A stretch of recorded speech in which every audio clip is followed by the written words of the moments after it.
गोदान मुंशी प्रेमचंद। भारतीय लेखक मुंशी प्रेमचंद का उपन्यास है जो 1936 में प्रकाशित हुआ। यह उपन्यास भारतीय गांव की सामाजिक, आर्थिक और राजनीतिक जीवन का वर्णन करता है। गोदान की कहानी हिंसा, विवाद, प्रेम, धर्म और नैतिकता के विषयों को समेटती है।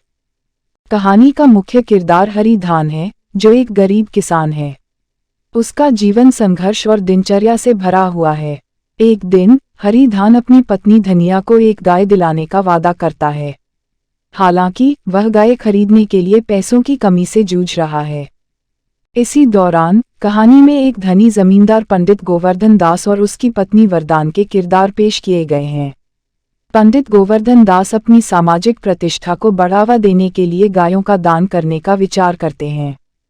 हरी धान की कठिनाइयों के बीच एक दूसरी कहानी उनकी बेटी रूपा की शादी के आसपास घूमती है।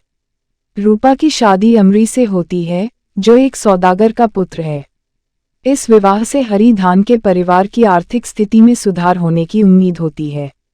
लेकिन रूपा की शादी के बाद उसके ससुराल में कुछ समस्याएं उत्पन्न हो जाती हैं। अधिकांश कहानी गांव में विभिन्न वर्गों के लोगों के बीच संघर्ष और समस्याओं का वर्णन करती है। इन समस्याओं में सामाजिक भेदभाव, गरीबी, आर्थिक असमानता, धर्म और नैतिक मूल्यों के प्रश्न शामिल हैं। कहानी के अंत में हरी धान अपनी पत्नी धनिया के लिए गाय खरीदने का प्रयास करता है। वह गाय खरीदने के लिए बिना ब्याज के कर्ज लेने की कोशिश करता है, लेकिन उसे ब्याज के साथ कर्ज देने वाले सौदागर से धोखा मिलता है। इसी बीच गोवर्धन दास गायों का दान करता है और हरी धान एक गाय प्राप्त करता है। गाय को पाने के बाद हरी धान और उसका परिवार अपनी जिंदगी में नई उम्मीद और खुशियों की ओर बढ़ते हैं।